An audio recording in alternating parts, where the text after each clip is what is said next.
Hello viewers, সবাই কেমন আছেন? অবশ্যই কমেন্ট বক্সে কমেন্ট করে জানাবেন। আর এটি হচ্ছে আমার দ্বিতীয় নম্বর ব্লগ, মোটর ব্লগ। তো সবাই আমাকে সাপোর্ট করবেন এবং ভিডিওটি কেমন হয়েছে অবশ্যই কমেন্ট করে জানাবেন।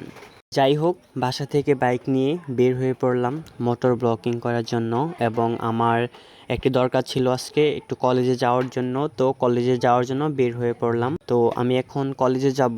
কলেজে যাওয়ার পর আমার কলেজে একটি দরকার আছে, সেই দরকারের জন্য কলেজে যাওয়া আর কি। তো কলেজে যাওয়ার পথে পরিচয় করাই দেই এই জায়গাটি হচ্ছে ক্যান্টনমেন্টের গেট। তো এটি হচ্ছে বাংলাদেশের দ্বিতীয় নাম্বার ক্যান্টনমেন্ট। তো বাংলাদেশের মধ্যে দ্বিতীয় নাম্বারে আছে আমাদের ক্যান্টনমেন্টটি। এখন আপনারাই অবশ্যই কমেন্ট করে বলবেন বাংলাদেশের দ্বিতীয় নাম্বার ক্যান্টনমেন্ট কোথায় আর এই জায়গাটা কোথায়, অবশ্যই কমেন্ট করে বলবেন। এবং যারা জানেন যে বাংলাদেশের দ্বিতীয় নাম্বার ক্যান্টনমেন্ট কোথায়, তাহলে অবশ্যই বুঝতে পারছেন এটা কোন জায়গা। যাই হোক, দেখেন বাসের সাথে একটু পারাপারি করতেছিলাম, তো বাস আমাকে সাইড দিতেছিল না, আমাকে চাপ দিতেছিল।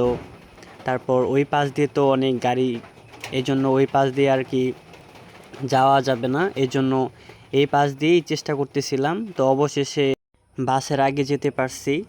তো বাসওয়ালা খুব ডিস্টার্ব করতেছিল, মানে সাইড দিতেছিল না, মানে কেমন জানি।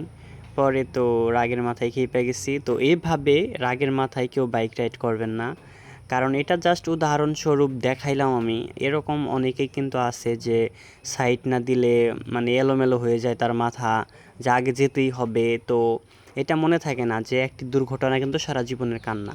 জাস্ট আমি কিন্তু আপনাদেরকে দেখানোর জন্য ওভারটেকটা করলাম, নয় ওভারটেক করতাম না। এটা হচ্ছে আমাদের থানা। তো আমাদের বাজারে চলে আসছি, তো সামনেই আমার কলেজ।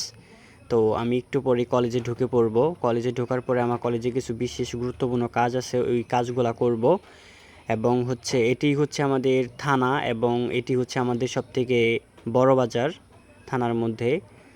তো জায়গাটি কে কে চিনেন অবশ্যই কমেন্ট করে কমেন্ট বক্সে বলে যাবেন।